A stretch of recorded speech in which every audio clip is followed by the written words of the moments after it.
ഈശോമിശിഹായ്ക്ക് സ്തുതിയായിരിക്കട്ടെ. വെള്ളിയാഴ്ച വൈകുന്നേരത്തെ ഭക്ഷണം എന്താണ് കഴിക്കേണ്ടത് എന്ന് കുറേ അധികം ആൾക്കാർ എന്നെ വിളിച്ചു ചോദിച്ചു. യാതൊരു സംശയവും വേണ്ട, വൈകുന്നേരം കഴിക്കാൻ പോകുന്ന ഏറ്റവും രുചികരമായ ഭക്ഷണം നമ്മൾ ഉണ്ടാക്കാൻ പോകുന്നു. റാഗിയുടെ ഒരു സ്പെഷ്യലായിട്ടുള്ള ഒരു റൊട്ടിയാണ് നമ്മൾ ഉണ്ടാക്കുക. അടയെന്ന് വേണം പറയാം. വളരെ വ്യത്യസ്തമായ രീതിയിൽ നമ്മൾ പാകം ചെയ്യുകയാണ്. റാഗി നിങ്ങൾക്ക് എല്ലാവർക്കും അറിയാവുന്ന പോലെ മില്ലറ്റ്സുകളിൽ ഒന്നാണ്. ഷുഗർ, കൊളസ്ട്രോൾ, BP അങ്ങനെ ഒന്നും പേടിക്കേണ്ടതില്ല. എല്ലാവർക്കും കഴിക്കാവുന്ന ഒരു ഭക്ഷണമാണ്. അതുകൊണ്ട് റാഗിയുടെ പൊടി, അതിനോട് കുറേ കാര്യങ്ങളും ചേർത്ത് നമ്മൾ ഉണ്ടാക്കുന്ന രുചികരമായ റൊട്ടി നമുക്ക് കഴിക്കാം, പാകം ചെയ്യാം. അതുകൊണ്ട് പെട്ടെന്ന് നമുക്ക് എല്ലാ കാര്യങ്ങളൊന്നും കണ്ട് മനസ്സിലാക്കാം, പെട്ടെന്ന് പാകം ചെയ്യാം, പെട്ടെന്ന് കഴിക്കാം. ഈശോ നിങ്ങളെല്ലാവരെയും അനുഗ്രഹിക്കട്ടെ. റാഗിയുടെ റൊട്ടി ഉണ്ടാക്കാനുള്ള സാധനങ്ങൾ നമ്മളിന്ന് പരിചയപ്പെടുന്നു. റാഗി പൊടി വേണം, നല്ല മുരിങ്ങയില എടുക്കുക, തേങ്ങ ചുരണ്ടിയത്, സവോള, ചെറുചീര, കാബേജ് ചിരകിയത്, ക്യാരറ്റ്, പപ്പായ ഗ്രേറ്റ് ചെയ്തത്, അല്പം ചോറ്. അതിനുശേഷം നമ്മൾ കുഴയ്ക്കാൻ പോവുകയാണ്. പൊടിക്കകത്തേക്ക് ഒരല്പം ഉപ്പ് ചേർത്ത് നന്നായിട്ട് മിക്സ് ചെയ്യുക. അതിനോടൊപ്പം നെയ്യ് ചേർക്കുക, അല്പം നെയ്യ് ചേർത്ത് നന്നായിട്ട് മിക്സ് ചെയ്യണം. എന്നിട്ട് വെട്ടിത്തിളച്ച വെള്ളം ഒഴിക്കണം. അത് മറന്നു പോകരുത്. നന്നായിട്ട് തിളച്ച വെള്ളം വേണം ഒഴിക്കാൻ, എങ്കിലേ നല്ല മയം കിട്ടുകയുള്ളൂ. അതൊന്ന് പ്രത്യേകം ശ്രദ്ധിച്ചേക്കണം. നന്നായിട്ട് വെട്ടിത്തിളച്ച വെള്ളം കൊണ്ട് നന്നായിട്ട്. അതിനുശേഷം നമ്മൾ ചോറ് പറഞ്ഞിരുന്നില്ല, അത് അരയ്ക്കണം. അല്പം ചോറ് അരച്ച് ചേർക്കുക, അതും മയം കിട്ടാൻ വേണ്ടിയാണ്. ഒരു 2 ടേബിൾ സ്പൂൺ ചോറ് മതി. അത് നന്നായിട്ട് അരച്ച് ഇതിലേക്ക് ചേർക്കുക. എന്നിട്ടും നന്നായിട്ട് മിക്സ് ചെയ്യുക. അതിനുശേഷം ആവശ്യമെങ്കിൽ വീണ്ടും കുറച്ചുകൂടി വെള്ളം ഒഴിക്കുക. ചൂടുവെള്ളം തന്നെ നന്നായിട്ട് തിളച്ചിരിക്കണം.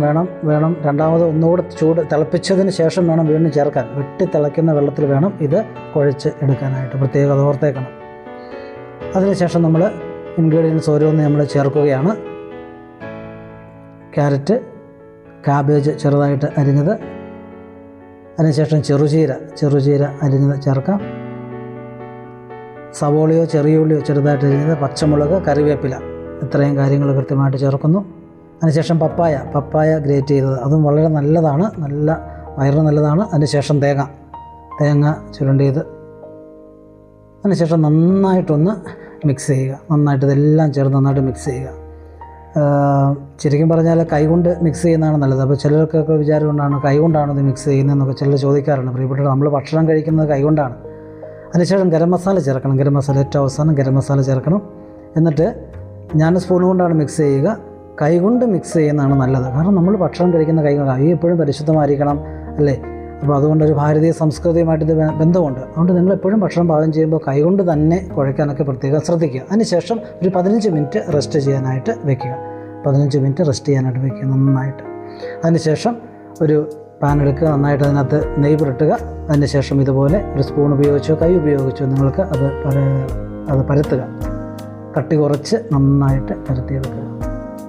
ആവശ്യമെങ്കിൽ അതിൻ്റെ മുകളിലേക്കും ഒരല്പം നെയ്യ് ഒഴിച്ചു കൊടുക്കാവുന്നതാണ്, നമുക്ക് ആവശ്യമെങ്കിൽ മാത്രം. അല്ലെങ്കിൽ ഇത് നന്നായിട്ട് ഒരു സൈഡ് വെന്ത് കഴിയുമ്പോൾ നന്നായിട്ടത് മറിച്ചിടുന്നു. അതിനുശേഷം ചൂടോടുകൂടി ഇത് ഉപയോഗിക്കാം. ഇതിന് വേറെ യാതൊരു കറിയോ ഒന്നും വേണ്ട, വേറൊന്നും ഉപയോഗിക്കരുത്. അല്പം നെയ്യ് കൂടി ചേർത്താൽ കൂടുതൽ ടേസ്റ്റ് കിട്ടും. അപ്പം കൊച്ചുകുട്ടികൾക്കൊക്കെ ഇത് ഇഷ്ടപ്പെടും.